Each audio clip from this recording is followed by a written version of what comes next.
الحمد لله حمدا كثيرا طيبا مباركا فيه مباركا عليه كما يحب ربنا ويرضى.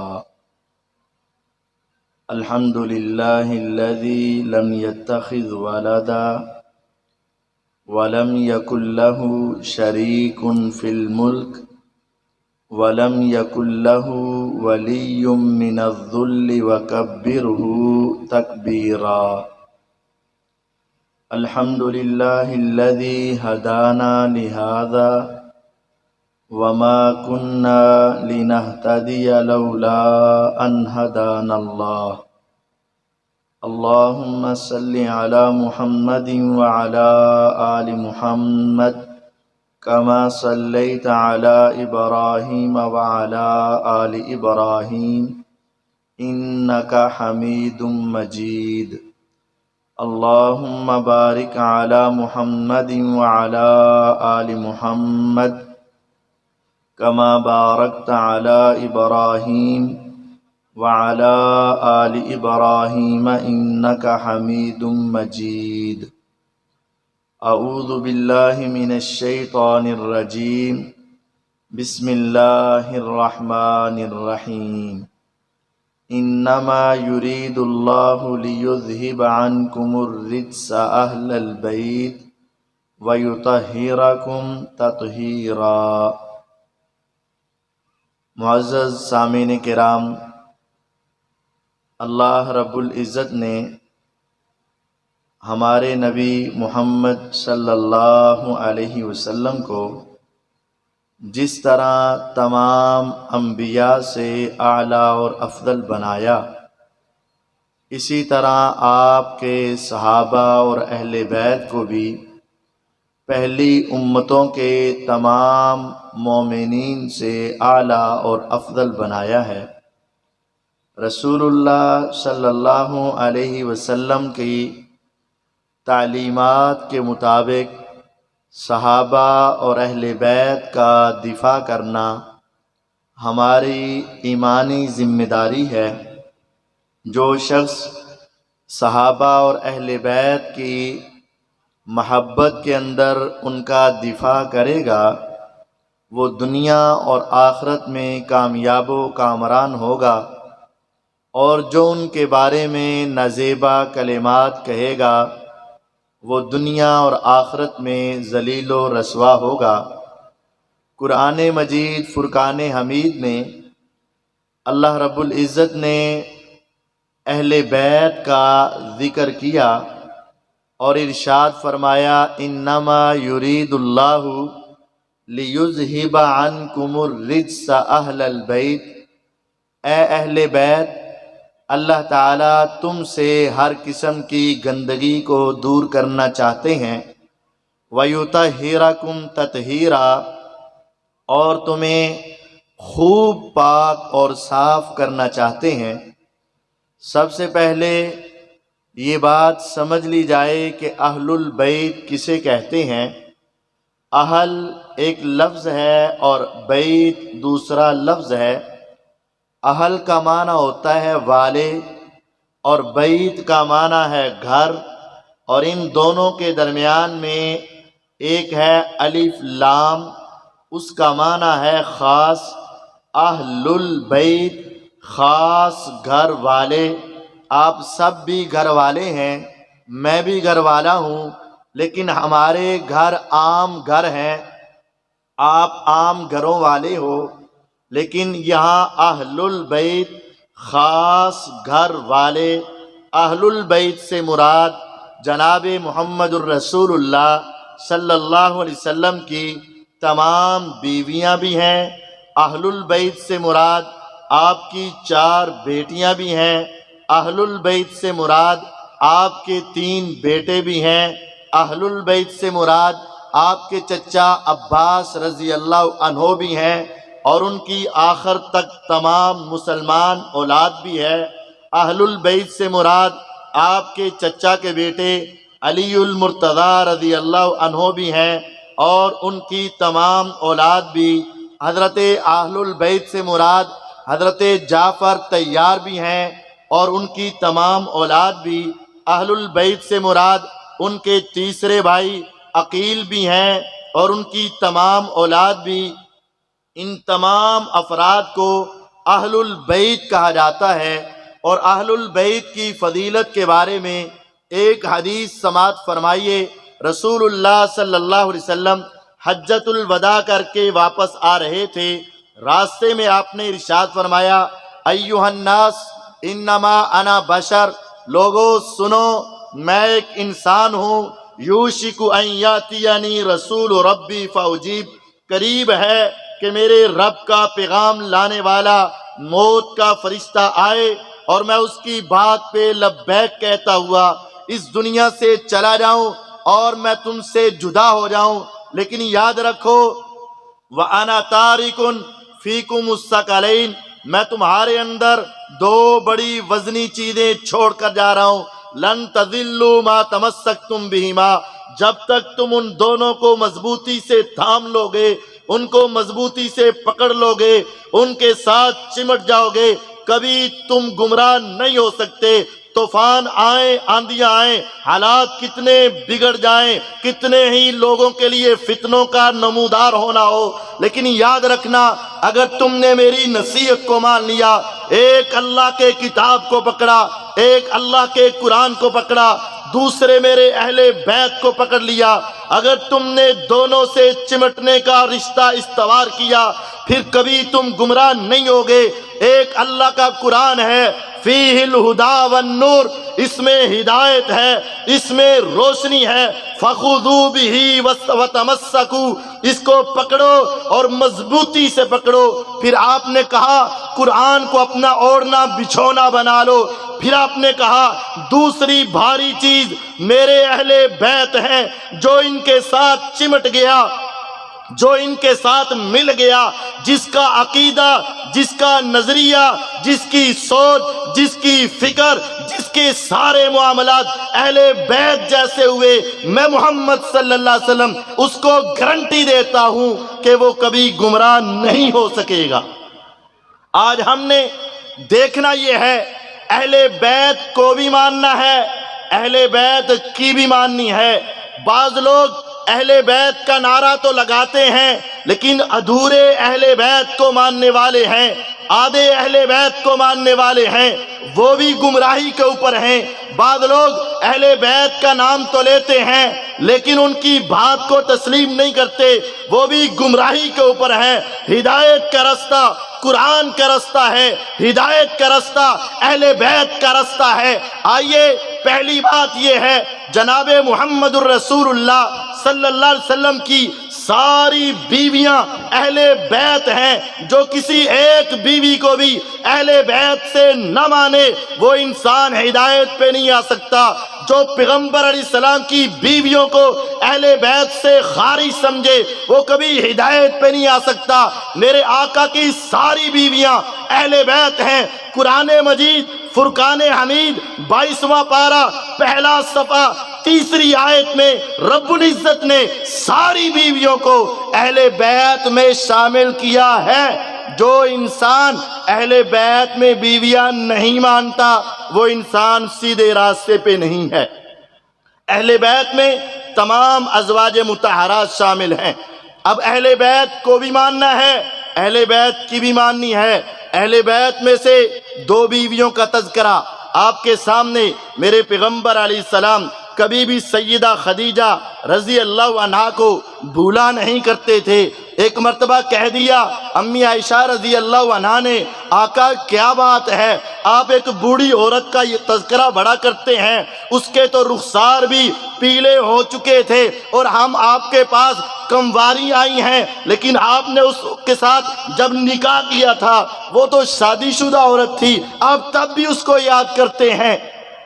فرمایا عائشہ رضی اللہ عنہا تمہیں کیا پتا کہ جب میں مکے کی وادی میں نکلتا تھا لوگ مجھے ستاتے تھے، لوگ مجھے مارتے تھے، لوگ مجھے برا بھلا کہتے تھے، لوگ مجھے ذہنی اذیت دیتے تھے، لیکن جب میں گھر میں آتا تھا خدیجہ رضی اللہ عنہا میرے جسم کے اوپر زخموں پہ مرہم بھی رکھتی تھی، میرے دل کے ڈھارس بھی باندھتی تھی، میرے حوصلے کو بلند بھی کرتی تھی، اور میری اس سے اولاد بھی ہے۔ میرے پیغمبر علیہ السلام سیدہ خدیجہ رضی اللہ عنہا کو کبھی نہیں بھولے تھے، میرے آقا سیدہ خدیجہ کے ساتھ بے پناہ محبت کرتے تھے۔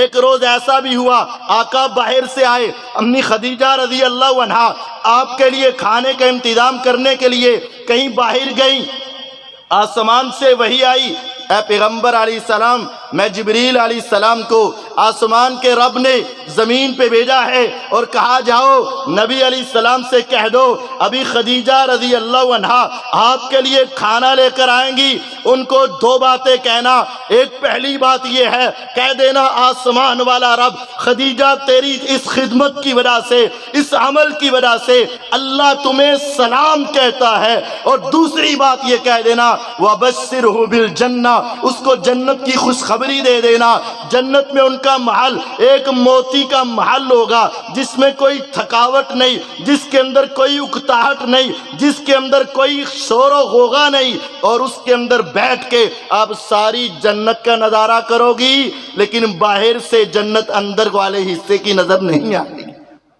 میرے نبی علیہ السلام کی یہ زوجہ محترمہ ہیں، جنتی ہیں، اہل بیت ہیں۔ دوسری زوجہ محترمہ سیدہ عائشہ رضی اللہ تعالی عنہا، میرے آقا علیہ السلام نے کہا تھا بیویاں ساری نیک ہیں، بیویاں ساری پاک ہیں، لیکن لوگوں سن لو میں کسی اور بیوی کے بستر پر ہوتا ہوں، جبریل میرے پاس وحی لے کر نہیں آتے، دروازے تک رک جاتے ہیں، صرف میری بیویوں میں سے ایک بیوی ایسی ہے جس کی طہارت کو دیکھ کے، جس کی امانت کو دیکھ کے، جس کی عدالت کو دیکھ کے، جس کی صداقت کو دیکھ کے، جس کے تقوی و طہارت کو دیکھ کے میرے رب تعالیٰ نے یہ فیصلہ کیا ہے اے جبریل اگر میرے آقا سیدہ عائشہ کے بستر پر ہو وہیں بھی تُونے وحی لے کر چلے جانا ہے۔ صرف ایک بیوی ایسی ہے جس کے بستر پر بھی وحی آتی ہے، اس کا نام عائشہ رضی اللہ عنہا ہے۔ عمر بن عاص رضی اللہ تعالیٰ عنہ کہتے ہیں میں غزوے سے واپس آیا، میرے آقا علیہ السلام مسجد نبوی میں تھے، آپ نماز پڑھا کے رخ زیبا صحابہ کی طرف کرتے، صحابہ آپ کے چہرے کا دیدار کرتے، آپ ان سے ہم کلام ہوتے، لیکن میں نے کیا دیکھا جب میں جہاد کر کے آیا آقا کا رخ انور میری طرف ہوتا، آپ میری طرف دیکھتے دیکھتے میری ڈائریکشن میں بات کرتے رہتے، سارے صحابہ آپ کی طرف لیکن آقا میری طرف دیکھتے رہتے۔ ایک دن گزرا، دوسرا دن گزرا، تیسرا دن گزرا، میرے دل میں خیال آیا میرے آقا کو سب سے زیادہ پیار میں عمر بن عاص کے ساتھ ہے، میں نے اپنے اس خیال کو عملی جامہ پہنایا، میں آقا کے پاس پہنچ گیا، میں نے جا کے سوال کیا ایُّ الناس احب الیک، آقا ذرا بتائے تو صحیح پوری انسانیت میں سب سے زیادہ آپ کو کس کے ساتھ محبت ہے؟ آپ نے فرمایا عمر سچ پوچھتے ہو؟ ہمارے جیسے نہیں تھے نبی علیہ السلام کہ جس کے منہ پر کھڑے اسی کے منہ کی تعریفیں، نہیں، آپ نے فرمایا عمر سب سے زیادہ مجھے روئے زمین پہ اگر کسی انسان سے محبت ہے تو اس کا نام عائشہ رضی اللہ عنہا ہے۔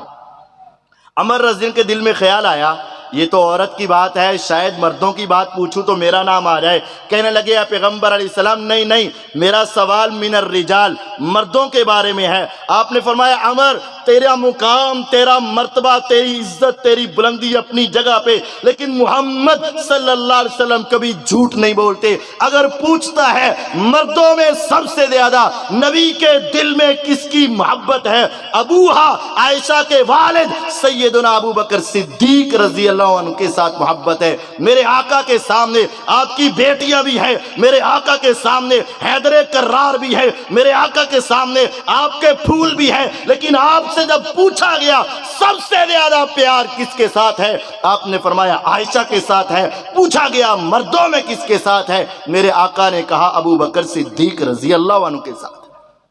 اب عائشہ رضی اللہ عنہ کا اتنا مقام، اور اہل بیت کو مانو، اہل بیت کی بھی تو ذرا مانو۔ فتنوں کا دور آیا، عثمان ابن عفان رضی اللہ عنہ شہید ہوئے، ان کی شہادت کا بدلہ لینے کے لیے امی عائشہ رضی اللہ تعالی عنہا بھی گئیں، ان کے بعد امیر معاویہ رضی اللہ عنہ بھی گئے، صحابہ کے آپس میں اختلاف ہوئے، لیکن ذرا اہل بیت کی بات کو تسلیم کیجئے گا، امی عائشہ رضی اللہ عنہا کے نقطۂ نظر کو سمجھیے گا۔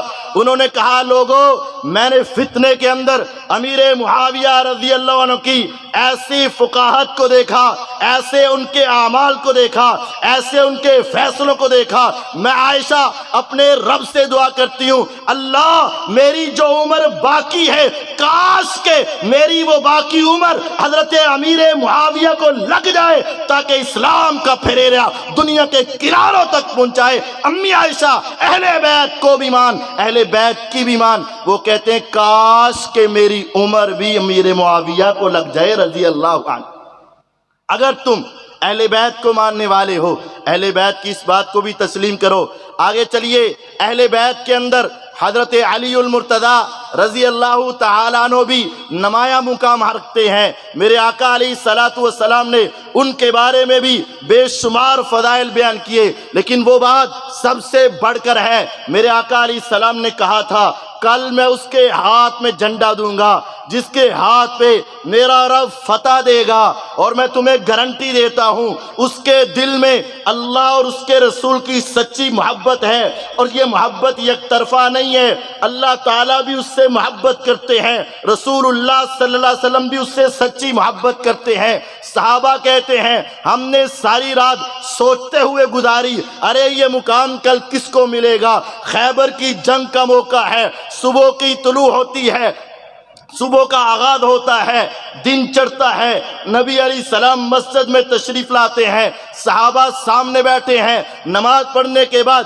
آپ نے پوچھا آئین علی ابن ابی طالب، بتاؤ ذرا علی بن ابی طالب رضی اللہ عنہ کہاں ہیں؟ حضرت صحابہ نے کہا وفی عینیہ اشتقا یشتکی، اس کی آنکھوں کے اندر تکلیف ہے، وبہ ارمد، اس کی آنکھیں خراب ہیں۔ صحابہ کہتے ہیں ہم نے سوچا میرے پیغمبر علیہ السلام نے سیدنا علی رضی اللہ عنہ کا نام لیا تھا، آج وہ یہاں نہیں ہے، شاید ہماری باری آ جائے۔ عمر ابن خطاب رضی اللہ تعالیٰ عنہ کہتے ہیں لوگوں کبھی میرے دل میں عہدے کا ہوس نہیں آیا، کبھی میرے دل میں عہدے کا لالچ نہیں آیا، لیکن آج مقام ایسا تھا، اللہ کی محبت کے دعوے تو ساری دنیا ہی کرتی ہے، لیکن پیغمبر علیہ السلام کی ضمانت آج ملنی تھی۔ میں نے بھی اپنی ایڑیوں کو اٹھایا، میں بھی ذرا بلند ہوا تاکہ میرا چہرہ بھی نظر آئے، آقا میں بھی ہوں مکے میں کافروں کو للکارنے والا، آقا میں بھی ہوں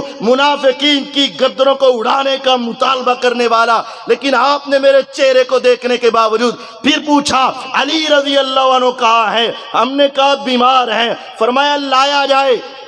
علی رضی اللہ عنہ آئے، میرے پیغمبر علیہ السلام نے اپنا لعاب ان کی آنکھوں میں ڈالا، ایسے درست ہوئے جیسے کبھی کوئی تکلیف تھی ہی نہیں۔ میرے پیغمبر علیہ السلام نے ان کو کہا علی یہ تلوار لو اور دشمن سے مقابلہ کرو۔ آقا کیسے کروں؟ کہا پہلے جا کے اسلام کی دعوت دو، اگر مان جائے ایک بندہ بھی مان گیا تیرے لیے سرخ اونٹوں سے بہتر ہے، اور اگر نہ مانے پھر ان سے جہاد کرنا، قتال کرنا۔ علی رضی اللہ عنہ گئے، مرحب کا مقابلہ ہوا، اس نے اپنی بہادری کے شعر پڑھے، انہوں نے فی البدی ان کا جواب دیا، پھر ان کا مقابلہ ہوا۔ مرحب جو کئی دنوں سے مسلمانوں کا مقابلہ کر رہا تھا لیکن اس کو شکست نہیں ہو رہی تھی، آج علی المرتضیٰ رضی اللہ عنہ جب اس کے سامنے پہنچے اس نے اپنی بڑائی بیان کرتے ہوئے کہا انا الذی سمتنی امی حیدرا کلیس غابات کریہ المنظرا، اے بچے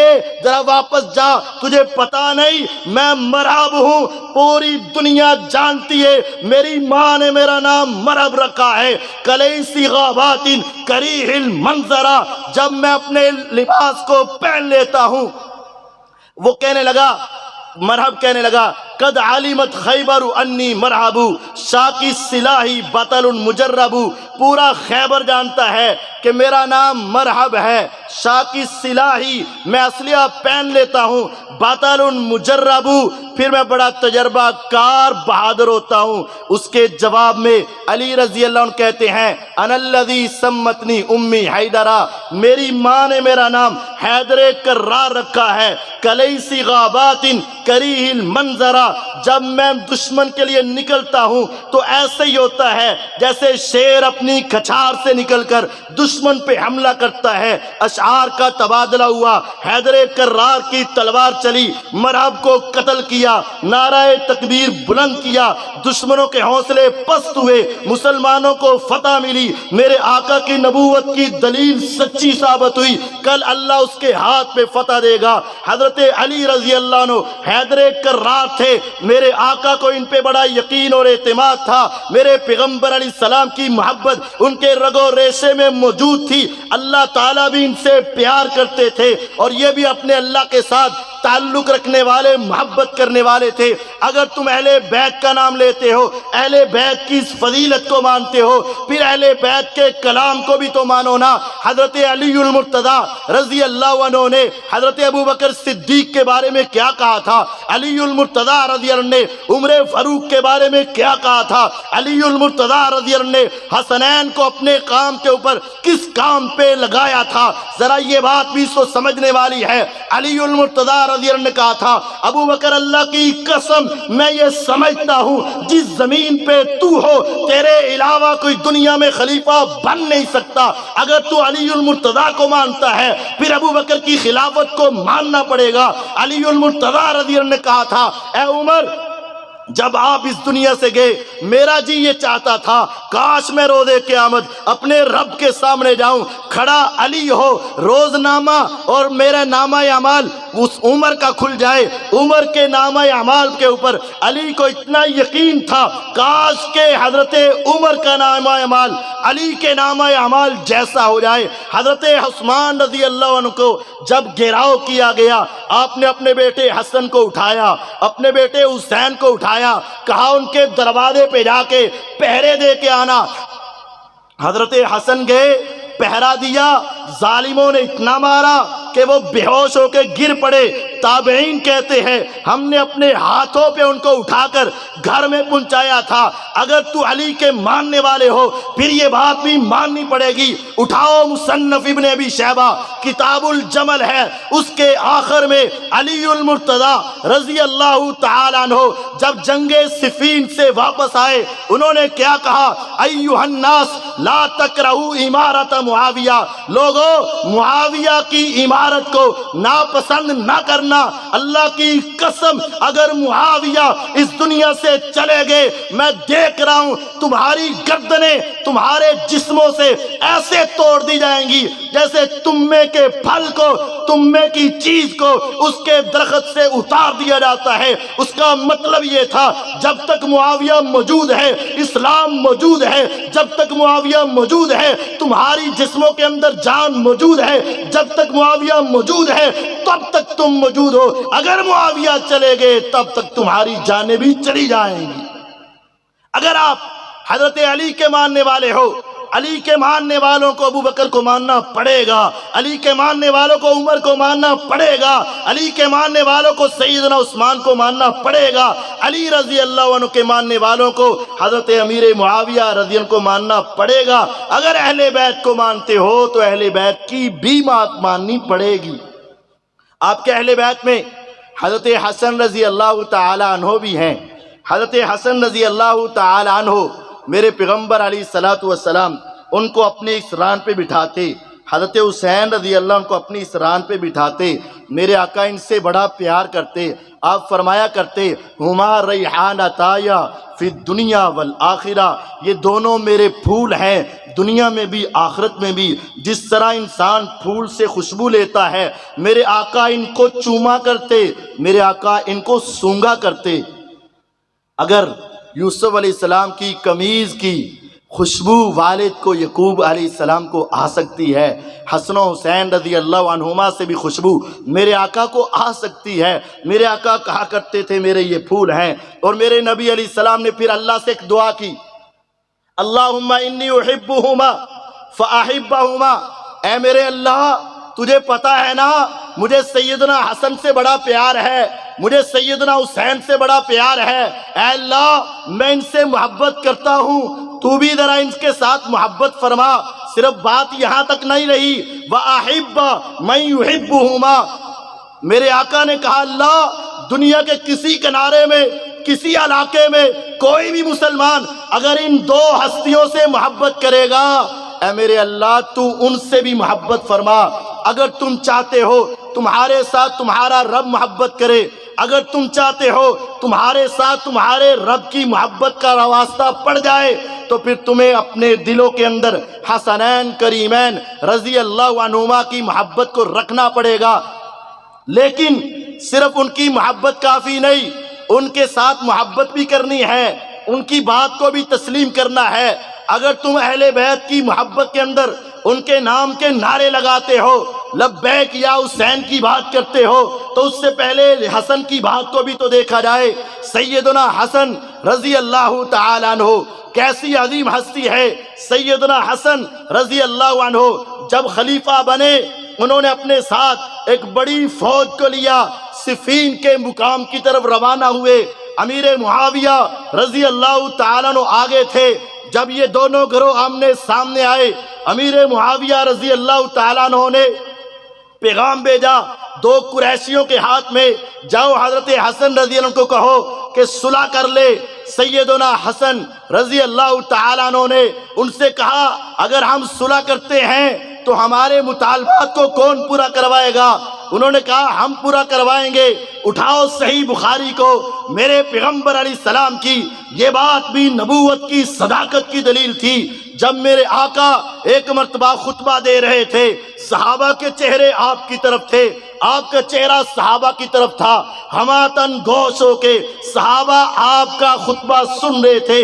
اچانک آپ نے اپنے خطبے کو روکا، منبر سے نیچے اترے، صحابہ کے درمیان سے آگے بڑھے، پیچھے سے جا کر اس پھول کو اٹھایا، اپنے کندھے سے لگایا، منبر پہ بٹھایا، پھر آپ نے فرمایا لوگو میرے رب نے سچ فرمایا ہے، انما اموالکم واولادکم فتنہ، تمہارے مال اور تمہاری اولاد بسا اوقات تمہاری آزمائش بن جاتی ہے۔ تمہیں نہیں پتا تھا پیچھے کیا ہوا، میں دیکھ رہا تھا میرا یہ پھول وہ لمبا چوغا پہن کے مسجد میں آیا تھا۔ حضرت حسن رضی اللہ عنہ کبھی گرتے تھے، کبھی اٹھتے تھے، کبھی گرتے تھے، کبھی اٹھتے تھے۔ مجھ سے برداشت نہ ہوا کہ یہ میرا پھول بار بار گرے۔ میں نے خطبے کو روکا، میں منبر سے اترا، پیچھے گیا، میں نے اس کو اٹھایا، اب تمہارے سامنے لا بٹھایا۔ لیکن میں تمہیں ایک بات بتاتا ہوں، میں زندہ رہوں یا نہ رہوں، ایک وقت آئے گا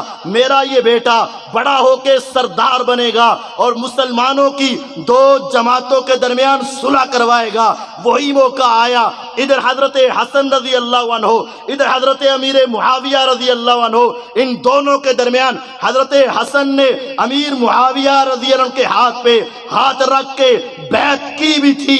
اپنے بھائی حضرت حسین رضی اللہ عنہ کو کہا تھا اے میرے بھائی قم فبایع ہو انہ امامی، اٹھو تم بھی اس کی بیعت کرو، آج کے بعد میرا امام، میرا خلیفہ، میرا امیر، میرا حکمران، میرا بادشاہ، میرا بڑا، اس کا نام امیر معاویہ رضی اللہ تعالی عنہ ہے۔ آج ان کے نام کے اگر نعرے لگاتے ہو، اہل بیت کی محبت کا دم بھرتے ہو، پھر ماننا پڑے گا امیر معاویہ اہل بیت کے امام بنے تھے، پھر ماننا پڑے گا امیر معاویہ حضرت حسن کے امام بنے تھے۔ اگر تم ان کے نام کے تذکرے کرتے ہو، ان کے اعمال کا تذکرہ بھی کرنا پڑے گا۔ سیدنا حسین رضی اللہ تعالی عنہ بڑے عظیم صحابی، میرے پیغمبر علیہ الصلوۃ والسلام ان کے ساتھ بھی بے پناہ محبت کرتے۔ بسا اوقات میرے آقا ان کی زبان اپنے منہ میں ڈالتے اور کبھی اپنی زبان ان کے منہ میں ڈالتے۔ میرے نبی علیہ الصلوۃ والسلام نے ان کے بارے میں بھی ارشاد فرمایا تھا کہ میرے اس بیٹے کو فرات کے کنارے پر نینوا کی بستی میں شہید کر دیا جائے گا۔ حضرت حسین رضی اللہ عنہ کو بھی فرات کے کنارے پر نینوا کی بستی میں شہید کر دیا گیا۔ 40 دن پانی بند رہنا، 20 دن پانی بند رہنا، یہ بات کوئی نہیں، شہید ہیں، اے اللہ ان کی شہادت تیرے ہاں مقبول ہے۔ جن ظالموں نے ان کو شہید کیا ان کو تباہ و برباد کر دے، جس نے ان کے اوپر رضامندی کا اظہار کیا ان کو بھی تباہ و برباد کر دے، جس نے اس میں تعاون کیا اس کو بھی تباہ برباد کر دے، لیکن جس نے یہ کچھ نہیں کیا پھر اس کو گالیاں دی جاتی ہیں، اے اللہ ان کو گالیاں دینے والوں کو بھی تباہ و برباد کر دے۔ یہ اہل بیت ہیں، ان سب کو مانو، ان سب کی مانو۔ حضرت تمام میرے نبی علیہ السلام کی بیویاں اہل بیت ہیں، اگر آپ بعض کو مانو گے بعض کو نہیں، آپ کامیابی نہیں حاصل کر سکتے۔ میرے نبی علیہ السلام کی چاروں بیٹیاں اہل بیت ہیں، کسی ایک کو مانو تینوں کو نہ مانو کامیابی نہیں مل سکتی۔ میرے نبی علیہ السلام کے 3 بیٹے اہل بیت ہیں، ان کو نہ ماننے سے کامیابی نہیں مل سکتی۔ میرے نبی علیہ السلام کے چچا عباس رضی اللہ تعالیٰ عنہ اور ان کی ساری اولاد اہل بیت ہے، ان کے انکار سے کامیابی نہیں مل سکتی۔ میرے پیغمبر علیہ السلام کے چچا ابو طالب تھے، اس کے 4 بیٹے، پہلے بیٹے کو نکال کر باقی 3 بیٹے حضرت علی، حضرت عقیل، حضرت جعفر یہ بھی اہل بیت ہیں، اور ان کی آگے نسل قیامت تک جتنی مسلمان ہیں ساری اہل بیت ہیں۔ اہل بیت کو بھی ماننا ہے، اہل بیت کی بھی ماننی ہے۔ جو انسان اہل بیت کو مانے اہل بیت کی نہ مانے وہ بھی ہدایت پر نہیں، اور جو آدھے اہل بیت مانے آدھے کو نہ مانے وہ بھی ہدایت پر نہیں۔ تمام اہل بیت کو ماننا ہے، تمام اہل بیت کی بات ماننی ہے۔ اگر اہل بیت کو مانو گے تو سارے صحابہ کو بھی ماننا پڑے گا۔ اللہ تعالیٰ مجھے اور آپ کو تمام اہل بیت کی سچی محبت عطا فرمائے۔ وآخر دعوانا ان الحمد للہ رب العالمین۔